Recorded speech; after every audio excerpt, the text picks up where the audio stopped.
Bienvenidos a la clase número 1 de C++. Hoy vamos a ver Build Process and Basics. Primero que todo, un poco de historia de C++. C++ es un lenguaje que es multipropósito.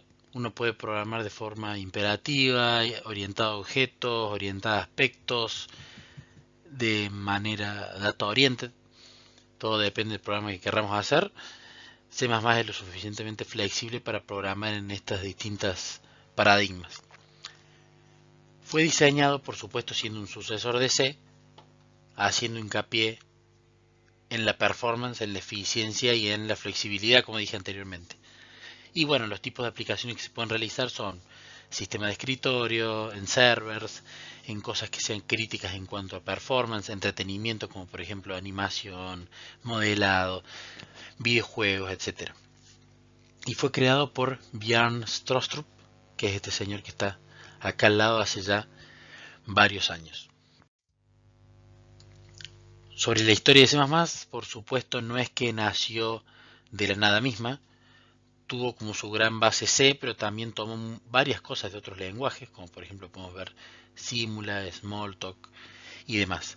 Acá se ven varios de los lenguajes que existen hoy en día y cómo entre ellos se fueron influenciando, ¿no? Para tratar de ir sacando el jugo de cada uno y las mejores features para poder implementarlas. Bien, ¿cómo es el proceso de compilación? O sea, mediante el cual desde el código fuente, cuál es el proceso mediante el cual pasamos para llegar al ejecutable o a la librería que luego vamos a usar.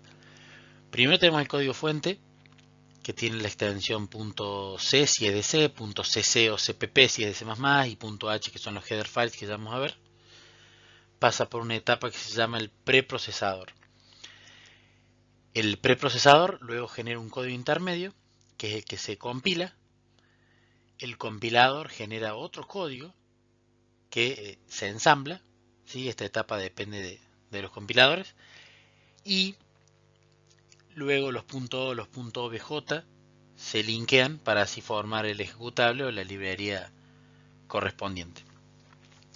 Estas son a grandes rasgos las etapas que el proceso de compilación tiene, ¿sí? El proceso de generación del ejecutable. Lo que vamos a ver ahora es un poco más en profundidad cada una. Primero que todo tenemos el punto de entrada de la función, el main. Toda función de C++ tiene que tener una y solo una de estas entradas, ¿sí? La función que se llama main, que puede no tomar o tomar argumentos. Los argumentos van a ser básicamente la cantidad de comandos que nosotros les ingresemos, el nombre del ejecutable y los distintos argumentos, pero podemos no tenerlos. Tiene que retornar 0 la función, retorna tipo entero. Esto sí o sí tiene que estar incluido y por convención esto se suele poner en el main.cpp. No es obligatorio, pero se suele poner en este archivo por una cuestión de convención. Bien, ¿qué hace el preprocesador? Reemplaza patrones en el código fuente, ¿sí? Que son patrones que tienen las directivas del preprocesador con el numeral, ¿sí? Reemplaza estos patrones por el código respectivo. ¿Para qué sirven estas directivas del preprocesador? Para justamente ahorrar muchísimo tipeo, ¿sí? Al programador y además para incrementar la legibilidad del código. Ya vamos a ver ejemplos de esto. El archivo que es preprocesado, muchas veces lo que pasa es y escribe un archivo intermedio, ¿no? Una translation unit. Bien, la primera directiva del preprocesador que vamos a ver va a ser el define. Tiene esta pinta: el numeral define, un identificador y el código que vamos a reemplazar por ese identificador. Fíjense en este ejemplo, tenemos define, el identificador pi y el número, y lo estamos usando aquí, por ejemplo, en esta otra macro. Esto es posible, se pueden usar macros en otras macros. Acá tenemos lo mismo pero con un radio, que le damos 10.0f. Y fíjense que además de constantes se pueden definir cosas parecidas a funciones. Ya vamos a ver en clases posteriores por qué no son funciones estas. Estas son macros. Tienen cierta diferencia con las funciones. Acá tenemos el área del círculo. Tomo un argumento que no chequea qué es y lo pone aquí y lo multiplica por pi, así tenemos pi por radio al cuadrado, que vendría a ser el área del círculo. Fíjense que esta macro se usa acá con una variable y esta otra macro también con esta variable, que va a terminar computando el área del círculo basada en este radio.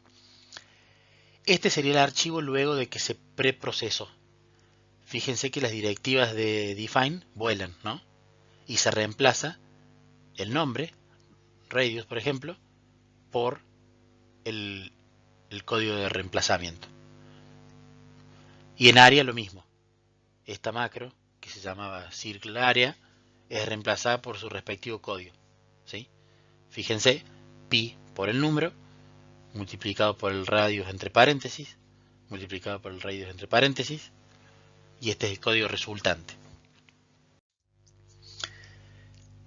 Bien, veamos. En el curso vamos a tener muchos de estos tipos de ejercicios donde se ve un código y luego en la slide siguiente se muestra la respuesta. Es la idea que ustedes, si están siguiendo este curso a través de video, pongan pausa, piensen la solución, anoten una solución posible y luego vean la respuesta para ejercitar y aprender.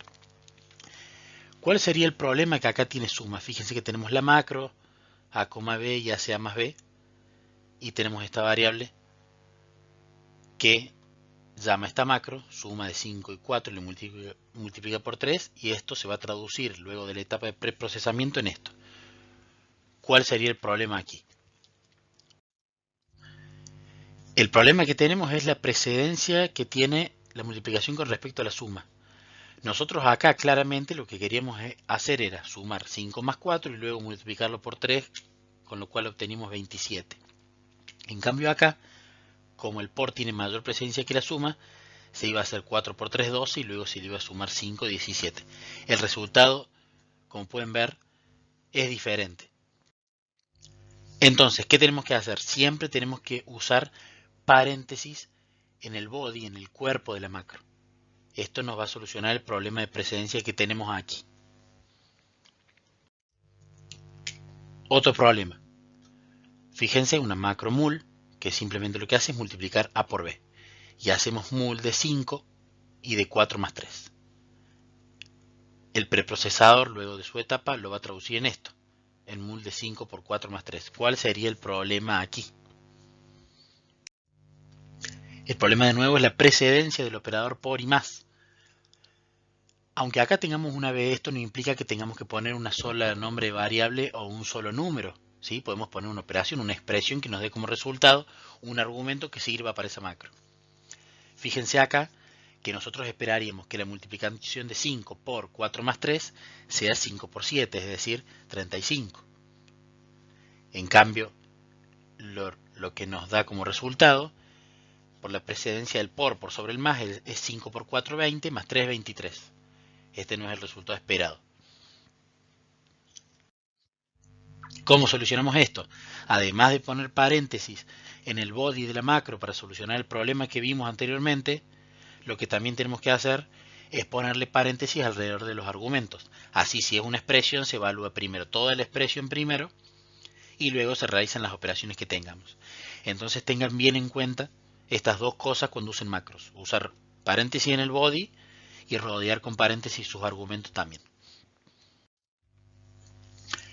Bien, otra directiva del preprocesador, el include. Cuando nosotros podemos numerar el include, espacio y un nombre de archivo entre estos picos, ¿sí? Lo que va a hacer el preprocesador va a buscar, ¿sí?, este archivo en los System Directories y en las carpetas de las librerías que nosotros tenemos incluidas, ¿sí? Por ejemplo, si usan Visual Studio, ustedes pueden setear en su proyecto diferentes locations de archivos para que busque ahí archivos que ustedes pongan así. O también puede buscar en los directorios del sistema que ya vienen preinstalados con el sistema operativo que usen. Cuando ustedes ponen los picos va a empezar buscando acá. Va a querer encontrarlo aquí, a ese archivo.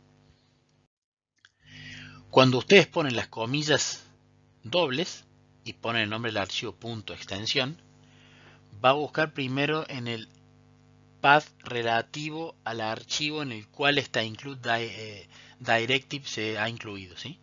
Si no lo encuentra allí, va a buscar, va a defaultear a buscar en los directorios de sistema o en las carpetas de las librerías que incluimos como mencionamos anteriormente. Veamos ahora un ejemplo. Tenemos mat.h por un lado, donde tenemos una macro definida y una función que se llama circleArea, que toma el radio, un punto flotante, y retorna el punto flotante, que va a ser el radio, el área del círculo deseado. Y tenemos otro archivo, file.cpp, donde hacemos una variable área y le igualamos a circleArea pasando el radio que queremos. Si nosotros compilamos este código, luego de la etapa de preprocesamiento viene la compilación, el compilador nos va a decir, no sé quién es circleArea, porque vos acá la estás usando, pero yo como compilador no encuentro una declaración de circleArea como para saber si los parámetros que vos me pasas son correctos y si el valor de retorno que yo quiero recibir acá es correcto también. Entonces el compilador da un error.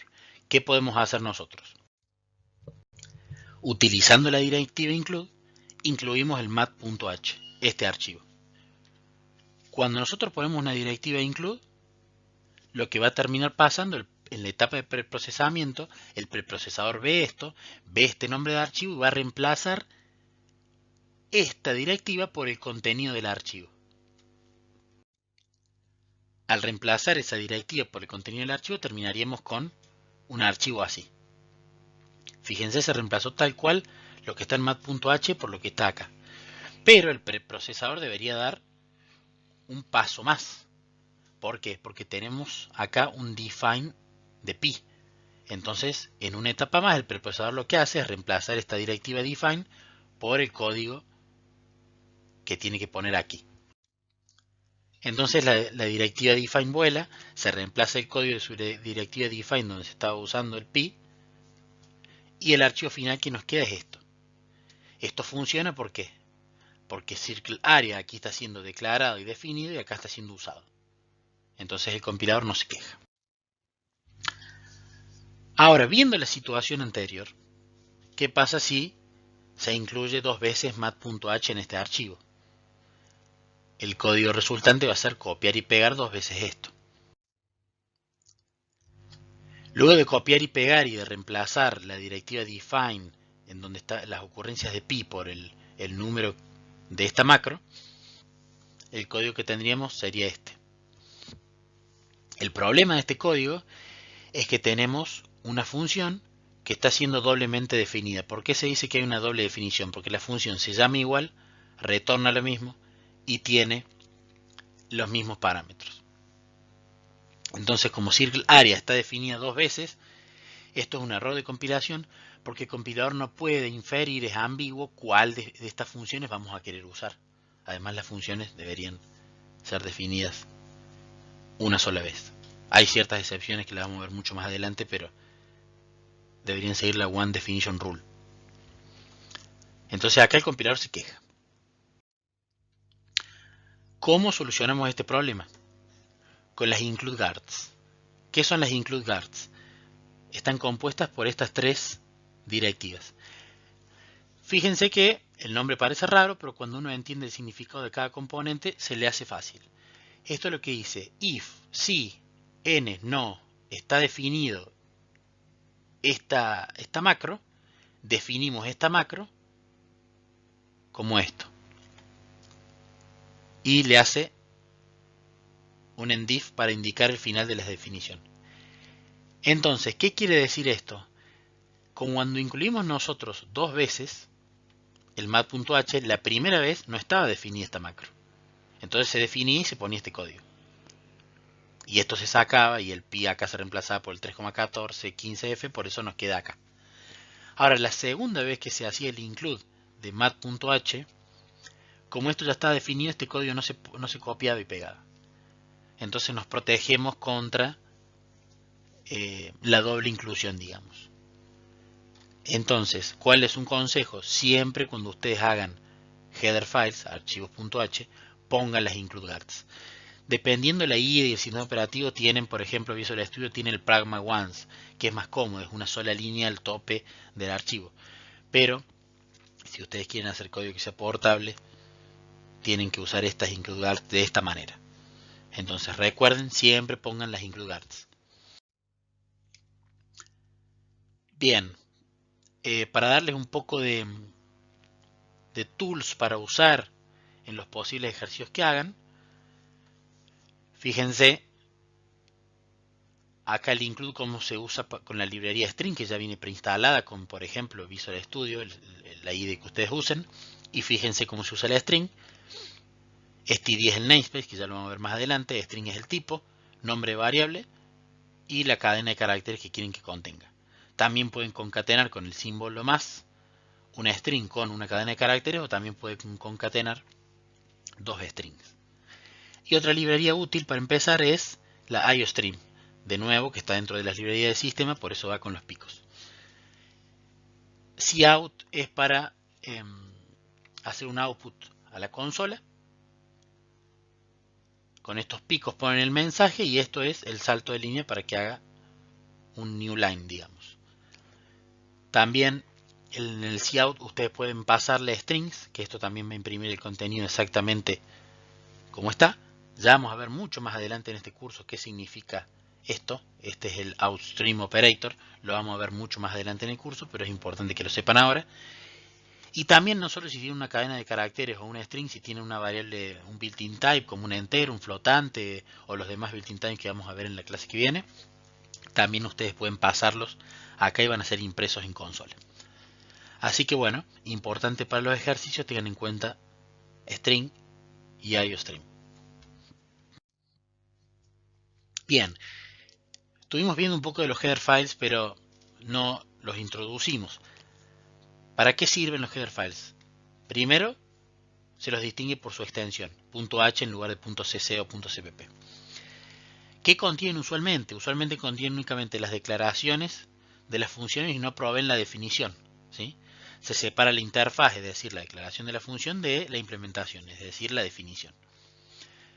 ¿Para qué sirven? Primero, para tener código más organizado. Así uno ve los header files, ve las funciones, ve la documentación cómo se usa y las usa.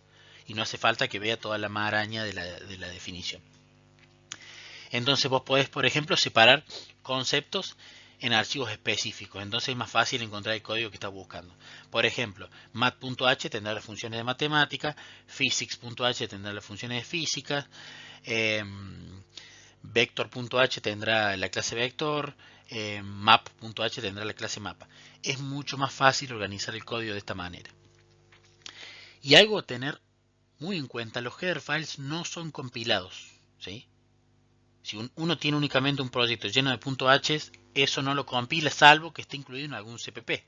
Incluir en algún CPP implica que se usa la directiva include el preprocesador, como ya vimos, e implica que en la etapa de preprocesamiento lo que se va a hacer es reemplazar el código de la include guard, de la include directive por la include directive en el CPP que le incluye.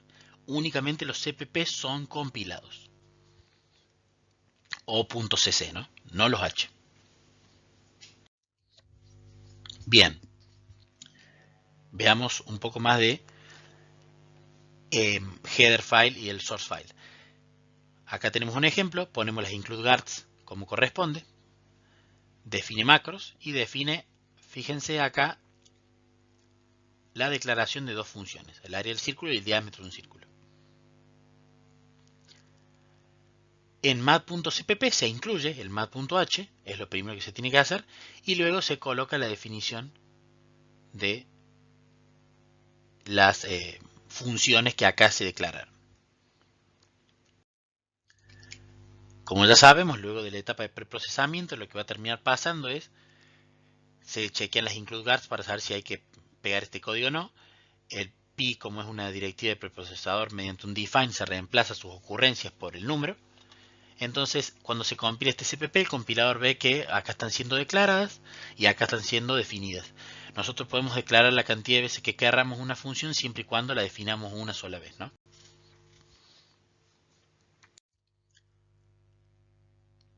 Y por ejemplo, supongamos en el main, incluimos mat.h. Esto lo que va a incluir es este código. Y acá se llaman a las distintas funciones. Fíjense cómo se hace el reemplazo, ¿no? Se incluye mat.h en el main.cpp, el preprocesador viene, chequea las includearts, si tiene que copiar el código lo copia y bueno, reemplazo las ocurrencias de pi de nuevo por sus usos. En este caso no hay ninguno. Acá están declaradas, entonces el compilador lo que agarra y mira es, bueno, acá hay una función declarada, acá también, acá está siendo usada correctamente porque acá hay un float, recibe float, acá hay un float, recibe float. Yo compilador no me quejo, está todo correcto. La pregunta es, por supuesto, bueno, el compilador está bien, no se quejó, vio la declaración, pero ¿cómo sabe el compilador dónde está esa función o cómo tiene que llamarla o cuál es el body que tiene que ejecutar en runtime el programa? O sea, ¿cómo sabe el compilador dónde están las implementaciones de estos dos métodos? Bueno, la respuesta a esto es el linker. Vamos a recapitular un poco. Recordemos que ingresan los .c o .cc o .cpp al preprocesador. El preprocesador reemplaza las directivas, chequea que eso sea correcto y genera el archivo intermedio. Viene el compilador, agarra estos archivos intermedios y chequea toda la serie de reglas que tenga el compilador de acuerdo a su implementación para ver si el código es correcto. Quiere encontrar las declaraciones de las funciones, dónde están las variables, etc. Luego de eso, el compilador genera los .obj. ¿Sí? Los .obj u objects van a ser los archivos que el linker va a usar para luego poder generar el ejecutable o la librería correspondiente. ¿Cuál es la tarea del linker? El linker va a buscar a través de archivos especiales llamados libraries, ¿sí? Para resolver todas las referencias a funciones, ¿sí? Como a modo de explicación, una librería es una colección de OBJs que están en un solo archivo. Supónganse que yo uso la librería 2D SDL, bueno, SDL me va a proveer su .lib o su .dll para poder usarla, yo esa librería, ese código, con mi proyecto si por ejemplo quiero hacer un juego 2D. Entonces el linker lo que va a buscar, tanto en los .libs como en los OBJ generados en mi proyecto, las referencias a las funciones o a las variables que se quiera hacer uso de, ¿sí? Entonces así es como el código va a encontrar la definición o no de las funciones que yo use. Hay tres tipos de linkeo. Primero, no linkage, no hay linkeo. Luego linkeo interno y luego linkeo externo. Vamos a ver ahora los tres. Un ejemplo de no linkage son las local variables, ¿sí? Toda variable local de una función, en este caso area o width o height, ¿sí? Pueden ser únicamente referenciadas dentro de la función donde se las usa, donde están, ¿sí? Entonces no pueden ser usadas desde otro archivo o de otra función, entonces no tienen linkeo. No hace falta que el linker busque referencias de esas variables en otros archivos. Entonces se dice que no tienen linkeos. Ahora, ¿cuál es la diferencia entre linkeo interno y externo? ¿Sí? Linkeo interno es cuando un identificador, ya sea una variable o una función, puede ser únicamente referida sola en la translation unit, es decir, en el CPP o en el source files, en el cual ha sido definida. ¿Sí? En cambio, la external linkage es cuando un identificador, un nombre, puede ser usado en distintos CPPs, ¿sí? Más allá de en cuál haya sido definido. Se crea una storage en particular para representar este identificador solamente para el archivo donde está siendo compilado. En el caso del external linkage, el storage se crea una sola vez y el linker tiene que resolver todas las referencias a ese storage que se hagan en los distintos archivos. El storage vendría a ser la región de memoria, ¿sí? El internal linkage se especifica en C++ con el keyword static. ¿sí? Tanto en C como en C++, o como las cosas definidas en el unnamed namespace. Ya vamos a ver más adelante qué es el unnamed namespace. Por defecto, las cosas que son constantes y los typedef, que también lo vamos a ver más adelante, tienen linkeo interno. Las variables definidas fuera de todas las funciones, ¿sí? Con las excepciones de las variables que son const en C++, y las definiciones de funciones, por defecto, tienen linkeo externo, ¿sí? Es decir, que pueden ser referenciados en otros archivos. Ahora vamos a ver de ejemplo de esto. Hicimos diferencia entre las dos para que más o menos ustedes tengan una idea, pero ahora vamos a ver ejemplos de cada uno para que quede más claro. Ejemplo número 1. Tenemos a.cpp, una función que nos devuelve la mitad de pi, 3,1415f dividido 2.0f, y lo ponemos como estático. Y una función f, que lo que hace es igualar una variable local 2 por la mitad de pi, es decir, termina obteniendo el pi completo. Y tenemos b.cpp, que lo que hace es, tenemos g y float b igual a half pi. Aquí tenemos un problema. Cuando viene el compilador a a.cpp, ves que esta función es estática, está siendo declarada y definida, correcto, y en fb que está usando el método que como tiene el static, tiene el linkeo interno, entonces se puede también usar en este archivo, entonces lo encuentra. El problema es en b. En b el compilador va a decir dónde está half-pi, quién es half-pi, no está previamente declarado. El preprocesor, por supuesto, acá no hace nada, no tiene ninguna directiva, así que no hace nada. La etapa de preprocesamiento acá es inocua, digamos. En este caso, podemos ver que el compilador se va a quejar con un error. Ahora, supongamos que en b.cpp nosotros agregamos la declaración antes de float half-pi con ningún argumento que se tome, punto y coma.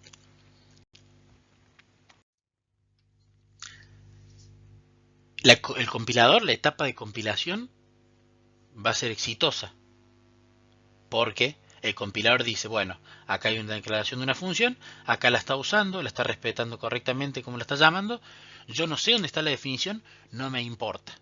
Yo, compilador, autorizo esto. Va al linker. El linker agarra y dice, bueno, yo tengo que encontrar para este obj que se generó, para b.obj, un obj, si es que no es el mismo, donde esté la referencia a la definición de esta función.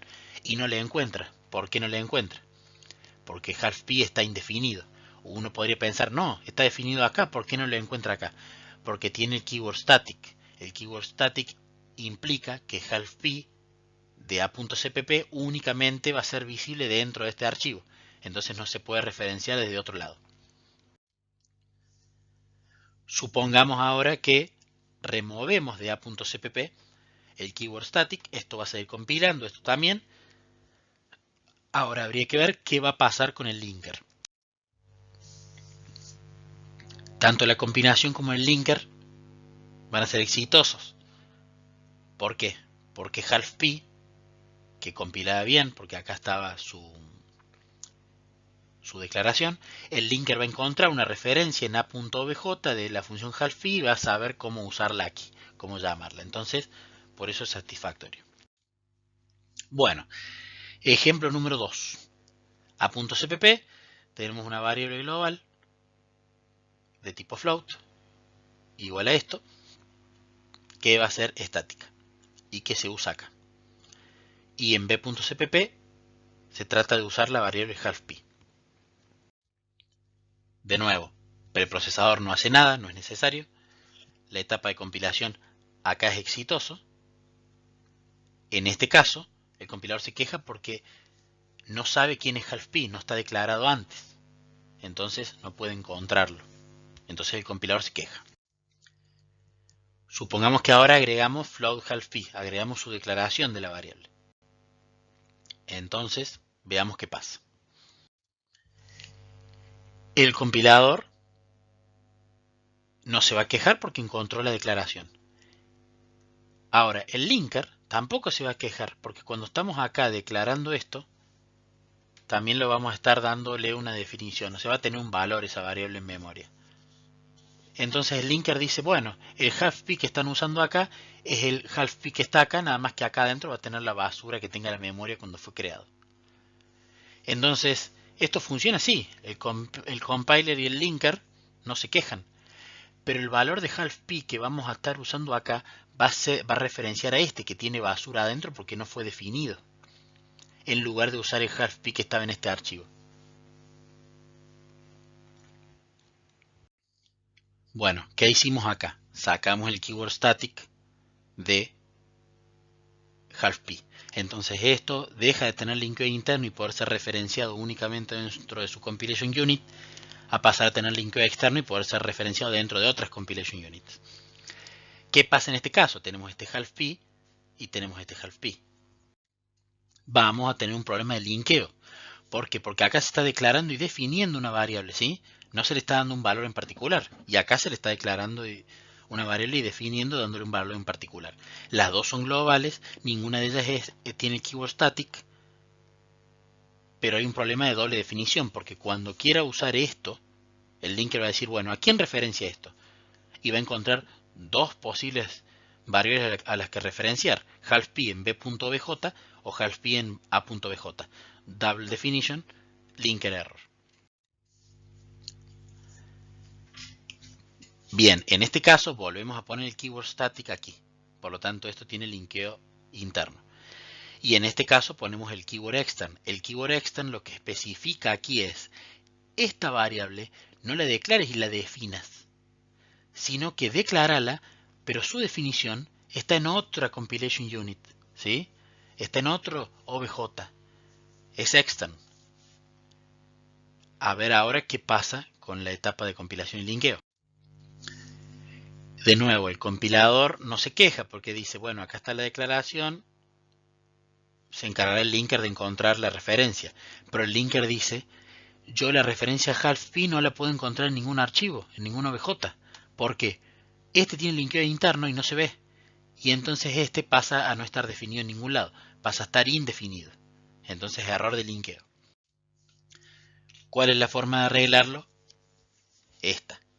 Si nosotros ponemos esto y esto por lo tanto tiene linkeo externo y acá estamos poniendo extern, así se va a poder ver este half-p por el linker y tener una única referencia en este archivo. Por supuesto esto compila y linkea bien. Y el half-p correcto, que es este, es el que termina siendo usado, que es el que estaba en a.cpp, encontrar en su OBJ correspondiente una vez que el linker trabaja. Bien, habíamos hablado de que se podía usar static o el unnamed namespace. Fíjense que acá ustedes tienen dos componentes estáticos, una variable y una función. ¿Sí? Esto quiere decir que van a tener linkeo interno, que por lo tanto van a poder ser referenciados únicamente dentro de esta función. Supónganse que en un archivo ustedes tienen varias variables y tienen varias funciones que quieren que se referencien dentro de ese archivo únicamente, dentro de ese .cpp. En lugar de colocarles estática a todos para que no sea repetitivo y además se haga más larga la línea, si ustedes ponen namespace y ningún nombre y abren llaves y cierran llaves y ponen todo ese contenido allí, eso es lo mismo que esto anterior. Va a tener el mismo efecto, va a tener linkeo interno. Entonces únicamente va a poder ser visto dentro de su propia compilation unit. Una buena práctica es utilizar esto en lugar de esto.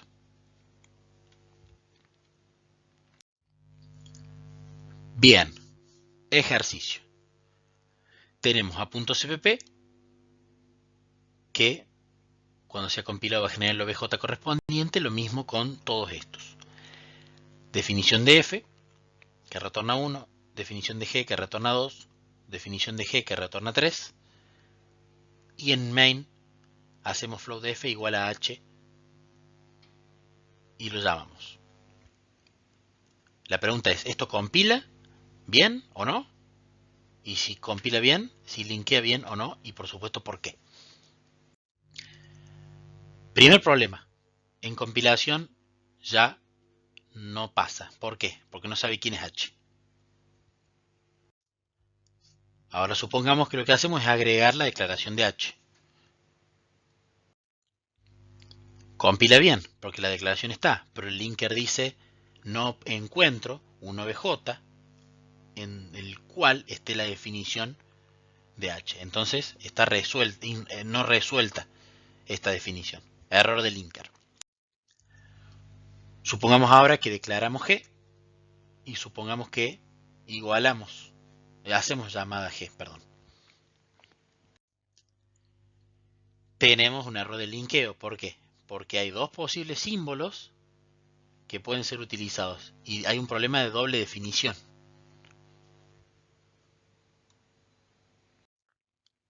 Ahora supongamos que hacemos lo mismo con F. Llamamos F y acá la declaramos. Esto compila bien porque la declaración de F estaba, la llamada es correcta y además se encuentra un solo BJ que contiene la definición de F, por lo tanto no hay problemas.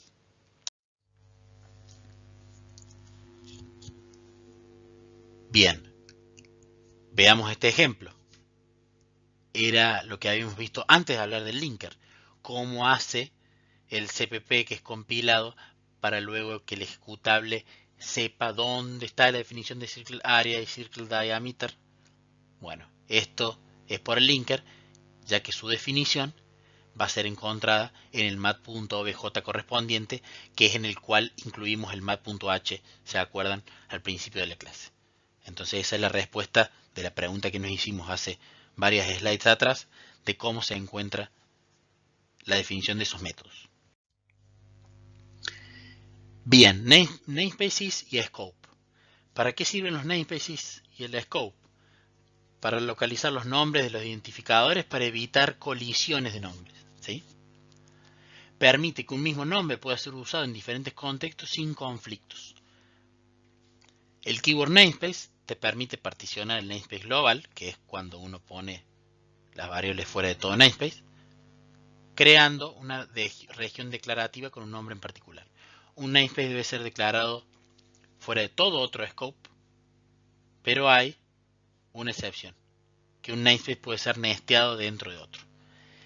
Y con las using directives podemos usarlas para evitarnos poner el nombre en namespace a mano siempre, pero deberían ser únicamente utilizadas en los CPP y no en los header files. ¿Por qué tenemos el tema de namespace? Suponga que hay una librería matemática que yo la bajo de internet, de GitHub, y tiene un método que es circle area, por ejemplo, para computar el área del círculo, que toma un flotante que es el radio y retorna un flotante que es el radio. Yo incluyo su header file. Y también en mi proyecto incluyo otra librería de GitHub que utiliza registro SIMD para hacer computaciones más rápido, entonces también me gustó y le incluyo porque para determinadas funciones me sirve.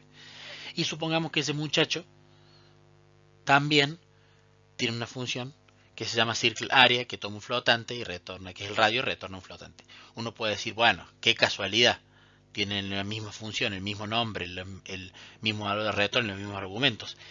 Eso, créanme, es muy probable, y más en librerías como por ejemplo matemáticas, donde un vector se llama vector acá y en todos lados, un producto punto se llama producto punto acá y en todos lados. Área y círculo son dos palabras claves acá y en todos lados. Los namespaces permiten que el dueño de la primera librería, supongamos mat, cree su namespace math y ponga todas sus funciones allí, y por ejemplo el que tiene la versión SIMD le ponga SIMD math a su namespace y ponga todos sus métodos allí. Eso va a evitar que haya un clashing de nombres y por lo tanto el linker no agarre y se queje de que encuentra múltiples definiciones de la misma función. Bien, por ejemplo, acá tenemos el mat.h con las include guards, la declaración de la función. Acá lo incluimos y tenemos la definición de la función. Es una muy buena práctica utilizada para todo proyecto, al menos en un namespace, ¿sí?, del proyecto. Entonces, si tengo, por ejemplo, mi librería matemática, voy a poner todo en el namespace cppmath, supongamos. Fíjense cómo se declara: namespace, espacio, el nombre, y entre llaves va el código. Tanto en el header, para declararlas a todas, como en el source file, para definirlas a todas. Ahora, en el main, ¿qué pasa si tengo lo siguiente en el main? Incluyo mat.h y quiero usar la función pi. acá voy a tener un error de compilación porque el compilador me va a decir, en el namespace global yo no estoy encontrando la declaración de una función que se llama pi, que no toma argumento y que retorna algo que puede ser convertido a flotante o un flotante. Entonces me quejo. No sé qué es, no compilo. ¿Cómo se soluciona esto? De la siguiente manera. Para poder acceder a un namespace en particular hay que poner el nombre del namespace, el scope operator y así llamar a la función o a la variable que queramos usar. De esa forma el compilador y el linker van a funcionar satisfactoriamente. Ahora, ¿qué pasa si no quiero andar repitiendo cppmath en todos lados? Bueno, en los header files se puede poner using namespace cppmath para que si esto lo va a buscar, lo busque dentro de este namespace y si no, lo busque en el namespace global. Entonces de esta forma no tenemos que andar colocando cppmath y el scope operator por todos lados. De esta manera se puede hacer también, ¿sí? Es redundante, pero no se va a quejar porque estamos siendo muy explícitos de dónde queremos buscarlo. Supongamos que no queremos usar todo el namespace de cppmath en particular, sino solo la función pi. Bueno, esto se pone de esta manera. Vamos a usar del namespace cppmath la función pi. Fíjense que no se pone acá using namespace, porque no vamos a usar un namespace, vamos a usar una función en particular de ese namespace. Entonces cuando se llame así, va a buscarla acá. Esto va a compilar y el linker, por ejemplo, por supuesto va a funcionar bien. De nuevo, si queremos ser redundantes y llamarlas así, es lo mismo. Supongamos ahora que tenemos dos funciones, que también está definida en el CPP, de math, pi y la constante e. ¿Qué pasa si lo llamamos así? Vamos a tener un problema de que e está indefinida. ¿Por qué? ¿Por qué no la puede encontrar aquí? Porque únicamente se expuso la función pi. Si pi está expuesta de esta forma con el using y aparece aquí sin su namespace, se la va a buscar dentro de ese namespace. Pero como no se especifica el namespace de e, entonces no lo busca dentro de ese ppmath, sino que lo busca dentro del namespace global y no lo encuentra. Nested namespaces. Nosotros, a pesar que tenemos una librería de matemática, podemos llegar a tener otro subnamespace de esta librería donde vamos a poner todas las constantes, pi, e y todos los números que tenemos en matemática. Y además podemos tener, por ejemplo, un namespace utils donde tenemos distintas funciones para calcular el radio de un círculo, la base, la superficie del triángulo, etc. Entonces tenemos namespaces anidados. Se pueden anidar los namespaces tanto como querramos y fíjense cómo se usan, ¿no? El scope también se anida. De cppmath con scope al nested namespace constant con scope a la función en particular. Ahora la macro assert. Primero voy a contar qué es y luego voy a dar mi opinión sobre esta macro. Assert es una macro, ¿sí? Un define que está en cassert en esta librería que toma assert, un solo argumento que tiene que ser un booleano o una expresión que se pueda ser evaluada booleana. Si la expresión evalúa false, ¿sí? Va a imprimir un mensaje de error y termina el programa. Si la expresión evalúa true, no hace nada, continúa. Assert me parece una de las macros más importantes que todo programador debería tener dentro de sus herramientas, digamos. ¿Por qué? Assert sirve para chequear las precondiciones, es decir, las cosas que asumimos del estado de las variables cuando estamos dentro de una función. Por ejemplo, si vamos a dividir, se asume que el divisor no va a ser 0. Si, por ejemplo, necesitamos computar el área de un círculo y nos pasan el radio, el radio de un círculo no tiene sentido que sea negativo. Son todas precondiciones. El assert sirve para chequear cosas que deben cumplirse antes de ejecutar la función, las precondiciones. ¿Sí? Ahora, uno podría pensar, bueno, pero yo no quiero que si una precondición no se cumple me explote el programa. Y depende del programa en realidad que estemos haciendo. Hay ciertas cosas que no se puede recuperar de esas situaciones y el programa se necesita que explote. Ahora uno podría pensar, bueno, pero el problema de las aserciones es que van a haber un montón de chequeos por todo el código. Eso va a hacer que mi código sea menos performante. Es cierto, si uno llena de aserciones en absolutamente todos los lugares del código, va a haber cierta pérdida de performance. Pero ¿cuál es la ventaja de assert? Cuando nosotros compilamos en modo debug, que es donde nos genera símbolos para debugging y donde se espera que la aplicación sea más lenta, los asserts son tenidos en cuenta por el código. Cuando ustedes switchen a modo release, los asserts de su código se remueven, entonces es como si nunca los hayan puesto. ¿Qué tiene esto de bueno? Que ustedes en debug pueden meter todos estos códigos y precondiciones mediante las aserciones para chequear que todas sus funciones funcionen correctamente, de acuerdo a todos los distintos escenarios que tenga su programa, y luego en release tienen la ventaja que ya lo chequearon en debug que todo funcionaba, y en release no tienen el pago de pérdida de performance por las aserciones. Son, la verdad, una bendición para los programadores, pero por supuesto es una opinión absolutamente personal. Por ejemplo, tenemos la división de enteros.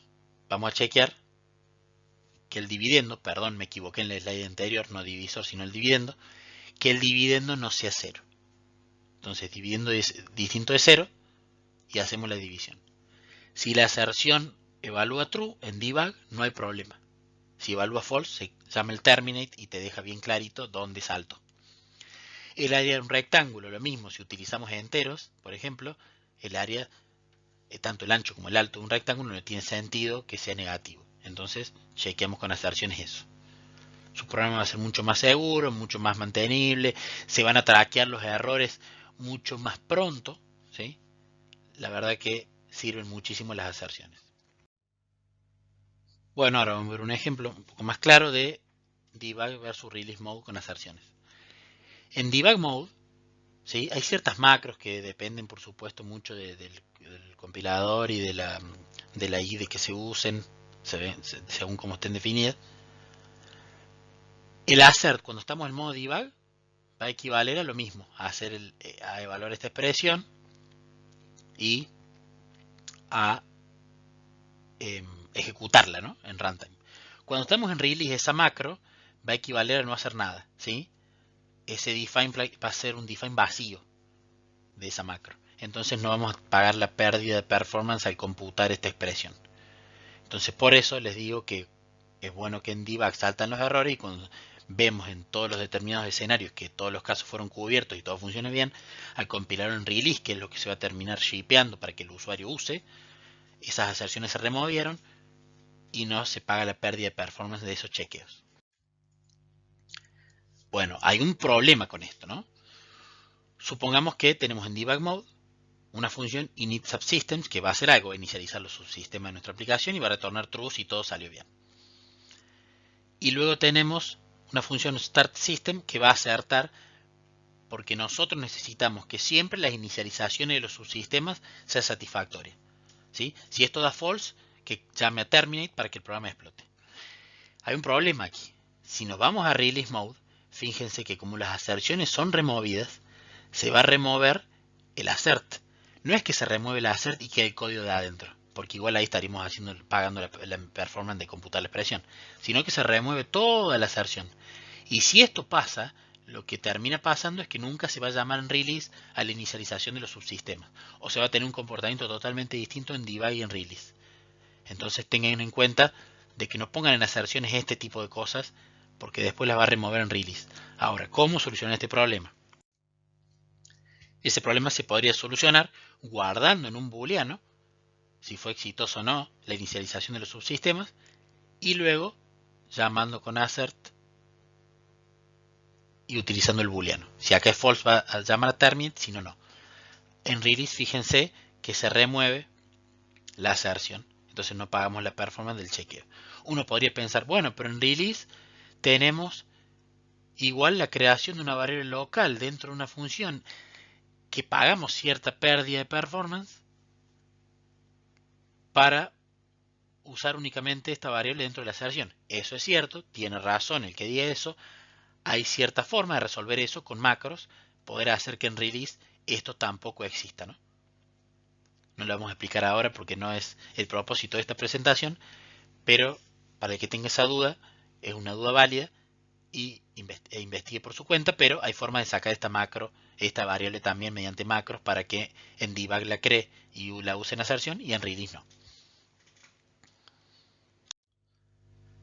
Bien, a modo de introducción para dar los operadores aritméticos, el igual una variable a su valor, el más igual hace lo mismo que está aquí abajo, el menos igual hace lo mismo que está aquí abajo, el por igual y el dividido igual lo mismo, el módulo igual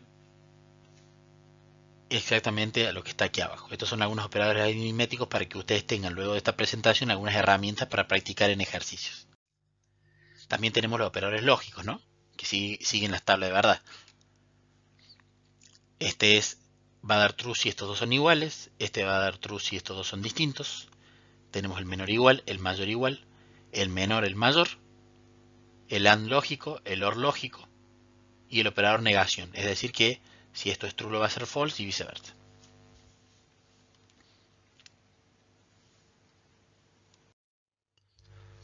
Bueno, las tablas de verdad. A y B va a dar true únicamente cuando ambos sean true, si no da false. A o B va a dar false únicamente cuando los dos sean false, si no va a dar true. Y not A va a dar el contrario del booleano en particular que tenga.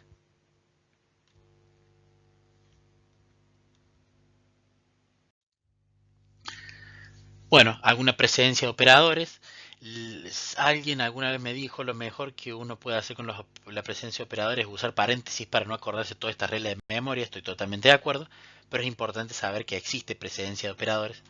Acá pueden ver de las que tienen presencia más fuerte a la más débil.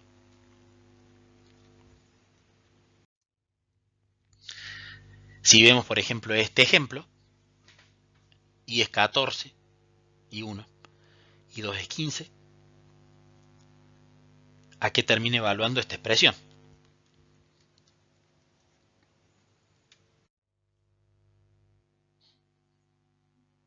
Como pueden ver, B es falso. ¿Por qué? Porque con la presencia que vimos anteriormente se ejecuta esto primero, luego esto, y el resultado de esas dos expresiones se hace el AND lógico. Entonces por eso da que B es falso.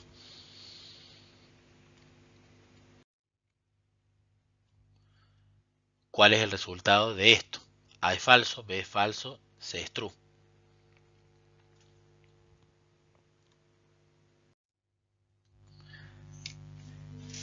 D termina siendo true, porque en este caso la precedencia termina siendo de esta manera como si yo pusiese los paréntesis aquí. Primero se hace A, AND, B y luego es el resultado, se ejecuta el OR con C.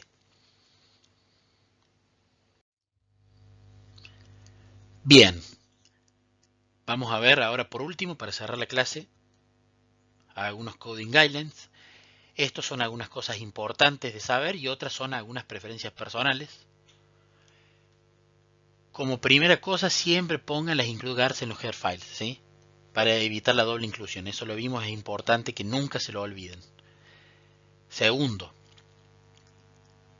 por una cuestión de orden, esto es más opcional pero es importante, pongan siempre los header files en orden alfabético. Es más fácil encontrar a ver si tal header file está incluido, que si están en orden alfabético, a que si no lo están. También usen aserciones para chequear todas las precondiciones de las funciones y tengan en cuenta que las aserciones se remueven en modo release y no cometan el error como vimos anteriormente. Usen using namespace solamente en los source files, nunca en header files. ¿Por qué no en header files? Porque si ustedes lo usan en header files, obligan a todo CPP que incluye ese header file a que gratis se le ponga y se le exija que use ese namespace en particular. Entonces, únicamente si lo van a usar, pónganlo en CPPs, nunca en .h. Esto sí es obligatorio. También es muy bueno que tanto los comentarios en su código como los nombres de variables, los nombres de funciones, todo esté en inglés. Porque más allá de que yo esté dando esta presentación en español o que haya muchas empresas que que estén en distintos países que el inglés no es su idioma nativo, la gran mayoría del código a nivel mundial está en inglés y la gran mayoría de los proyectos en los que ustedes van a trabajar en inglés. Entonces acostúmbrense a pensar la redacción de comentarios y la explicación en inglés, acostúmbrense a encontrar buenos nombres de variables en inglés y acostúmbrense a colocar los nombres de funciones también en inglés. Eviten de ser posible también poner el código en el namespace global. Traten de siempre dividir su namespace al menos en uno, ¿sí? Para que no haya clashing de nombres. Y siempre restrinjan la visibilidad de sus variables y sus funciones lo máximo posible. Por ejemplo, si una variable tiene que ser local, háganla local. Si una variable o una función debe ser global, háganla global, pero si únicamente debe ser usada dentro de ese archivo, háganla estática. O pónganla dentro del namespace, de la named namespace. De esta forma siempre restringen visibilidad. Eso es mucho mejor. Hemos llegado al final de la clase número 1. Les agradezco mucho por haber visto este video. Que Dios los bendiga. Los espero con la clase número 2.